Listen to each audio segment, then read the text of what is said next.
네, 뭐 시장은 극심한 관망세입니다. 지수는 소폭 상승했다가 밀리는데요.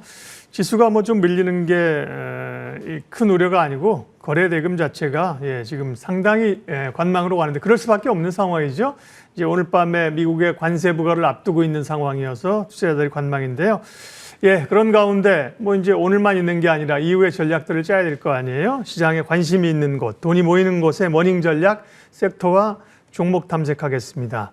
윤정식 바로자산운용 상무 함께합니다. 상무님 안녕하세요. 네, 네, 안녕하세요. 말씀드린 것처럼 시장은 뭐 관망세가 짙은 상황인데 오늘 시장의 핵심 키워드들 미리 좀 보면서 얘기하겠습니다. 미국의 상호 관세, 트럼프 관세 이제 발표 하루 전인데요. 자동차주 그렇죠. 핵심에 또 자동차주가 있는 상황인데 어떤 발표할지는 모르겠지만 현대차 같은 경우는 미국에 대규모 투자를 한다고 얘기했기 때문에 조금 보편적인 관세에서 조금 완화되는 게 나올 수 있지 않을까요? 네, 이 관세가 정말 피곤하게 합니다. 네. 이 관세 얘기가 정말 몇 달째 계속 나오면서 시장에 피로감이 많이 쌓였다는 게 이게 리스크였다 그러면 주가가 급락이 나오겠죠. 근데 급락은 안 나오는데 시장에서 굉장히 피곤하기 때문에 거래 대금이 주는 거거든요. 이런 모습들이 나오고 있는데 이제는 드디어 이제 내일입니다. 내일 국내에서는 관세에 대한 얘기를 확정해서 들을 수 있을 텐데 상호 관세 발표하기 직전이기 때문에 뭐 거래 대금이 가장 줄을 수밖에 없는 그런 상황이고요. 상호 관세, 관세가 확정이 되면 우선 리스크는 확정이 되었기 때문에 소문만 무성하던 안 좋은 소문이었죠. 이 소문만 무성하던 게 확정이 돼서 나오기 때문에 리스크는 어느 정도는 좀 해소가 되는 그런 국면으로 나올 걸로 보여집니다. 근데 이 기업들이 압박이죠. 관세가 부과가 되더라도 제품 가격에 전가시키지 말아라. 이런 압박들이 좀 있다라는 점. 근데 이 부분이 없더라도 관세를 모두 다 제품 가격에 전가를 못 시키죠. 그러면 가격이 너무 많이 올라갑니다. 관세가 부과가 된다면 미국에서 신차 가격이 최소 3,000달러에서 많으면 10,000달러까지 올라갈 것으로 보여지기 때문에 그러면 뭐 1,000만 원도 넘게 올라가는 꼴이 되죠. 너무 많이 올라갑니다. 이런 부분들에 대한 마진 압박이 있다라는 점. 뭐 그러니까 전체적으로 뭐 자동차뿐만이 아니라 다른 섹터들 수입산 물품이 굉장히 많은 미국으로서는 관세로 인해서 물가가 올라갈 수 있다. 경기가 상당히 위축된다라는 게 이번에도 ISM 제조업 지수가 확 둔화가 되는 그런 모습들까지 나오고 있죠. 뭐 이 경기에 대한 불안감, 제조업 지수 안 좋게 나오고요. 그러면서 국채 금리가 하락하는 이런 모습들까지 이어지고 있는데 여기에서 자동차 좀 말씀을 드리고 싶은 이유는 사실 관세 얘기 나왔을 때 제일 먼저 제일 크게 반응을 했었던 뭐 큰 섹터들 중에서는 자동차였습니다. 뭐 가장 크게 피해를 볼 수도 있다라는 점들이 있었는데 현대차 그룹에서는 이미 미국에 많은 투자를 이루어놨고 현지 생산 많이 하고 있고요. 더 크게 투자를 합니다. 철강까지 포함을 해서 더 많이 이 미국 시장에서 진출을 미국 시장의 비중이 올라가게 되는데요. 뭐 여러 가지 이런 변수들이 있었음에도 불구하고 1분기 판매는 굉장히 좀 견조한 그런 모습을 보여줬습니다. 물론 3월 달이 굉장한 수요에 미국 시장에서의 폭주가 있었는데요. 관세 인상 전이기 때문에 뭐 좀 전에도 말씀드렸죠. 모델당 3천에서 10,000달러가 상승을 하게 됩니다. 3월에는 그러니까 4월에 사느니 미리 사겠다. 훨씬 올라가기 때문에 이 수요를 좀 당겨오는 그런 모습들이 있었기 때문에 뭐 굉장히 높은 판매율을 3월 달에 보여줬습니다. 1분기 호조세는 좋겠는데 문제는 2분기부터는 단기적으로 좀 부진하겠죠. 2분기 수요를 당겨온 부분들이 있었기 때문에 단기 충격은 좀 불가피합니다. 그래서 뭐 현대차 그룹에서는 당연히 미국에서 2분기에 좀 부진할 것으로 생산되는 수요가 유럽이나 미국을 제외한 그 외의 나라들에서 어느 정도 만회를 하기 위한 여러 가지 전략들을 준비를 하고 있는데 하지만 이 좀 전에도 말씀드렸듯이 현지 생산을 많이 대응을 하고 있다는 점, 그리고 현지의 투자가 대규모로 이루어졌기 때문에 트럼프 대통령은 상당히 좀 만족스러운 부분이 있습니다. 그렇기 때문에 지금 시장에서 대응을 하고 있는 주가적으로 부분에 있어서 반응이 나오고 있는 이만큼의 하락까지는 좀 과도하다라는 점, 밸류에이션도 굉장히 싸죠. 지금 공매도 이 전 종목 공매도가 이루어진 초기이기 때문에 거의 대부분 종목이 하락을 했습니다만 이제는 밸류에이션의 매력이 또 부과가 될 수 있는 그런 시기도 또 된다라는 점, 그리고 시장이 우려했던 거는 주가에 과도하게 좀 반영이 돼 있다라는 점, 그런 부분들까지 봤을 때 단기적으로 뭐 며칠 정도는 더 안 좋게 하락을 할 수는 있겠습니다만 조금만 더 길게 본다라면 예. 관세 이후에는 긍정적인 상황이 이어질 가능성이 높다라고 보여집니다.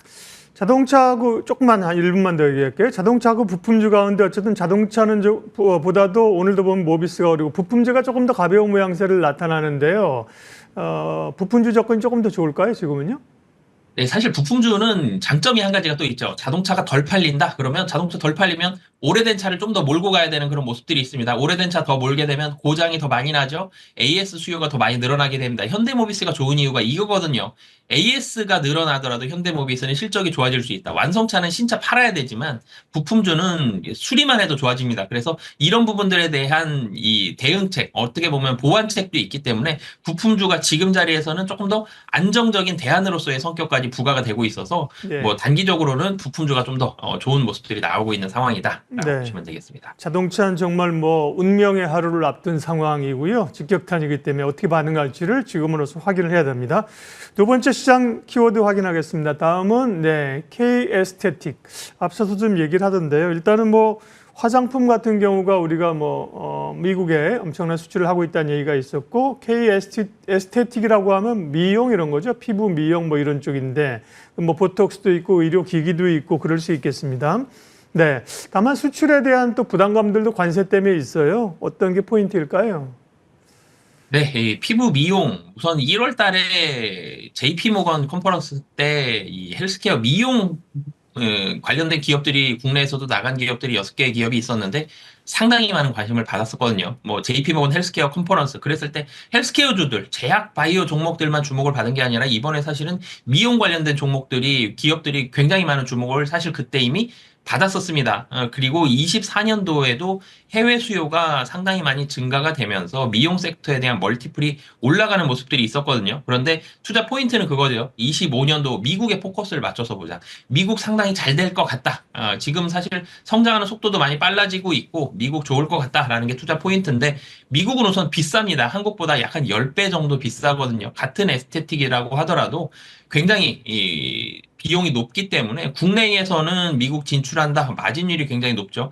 삼양식품의 이 불닭볶음면이 미국에서 한 4, 5배 정도 비싸게 팔리고 있는데 훨씬 비싼 가격이다라는 점. 그래서 마진율이 좋았던 이런 모습들 본다라면 미용 섹터는 더 높거든요. 미국이 더 비싸다라는 점. 이런 부분들도 있고 미국이 계속적으로 좀 좋아진다라는 점이 첫 번째로는 법안이 개정이 되면서 의사만 개원 가능했는데 이제는 간호 인력으로도 운영이 좀 가능하다. 좀 더 편하게 열 수 있다라는 점. 그리고 미국 내 1위 사업자가 있었는데 1위 사업자가 너무 견고하게 가지고 있으면 다른 업체들이 진입하기 힘듭니다. 근데 지금 MS가 계속적으로 줄어들고 있기 때문에 국내 업체들이 미국 시장에 진출하기에 조금 더 수월해진 환경이다라는 점. 이런 부분들 상당히 긍정적이고요. 그리고 이 미용 업체들 어쩔 수 없이 국내 비중 한 40%에서 50% 정도 됩니다. 국내가 성장을 하지 못한다라면 성장의 한계가 있을 수 있는데 인바운드에 대한 수요감이 상당히 늘어나고 있으면서 지금 한 2조 정도의 국내 시장 이 에스테틱 매출이 되는데 한 6천억 정도가 인바운드 수요거든요. 인바운드 수요가 계속 늘어나면서 국내 시장도 좋아지고 있다. 이런 재확장기에 대한 부분들도 있기 때문에 우선 첫 번째로 미국 시장 진출에 따른 수혜를 첫 번째 투자 포인트로 보시면서 예. 추가적으로 그런 멀티플도 가능하거든요. 이런 부분들 포인트로 보시면 좋을 것 네. 같습니다.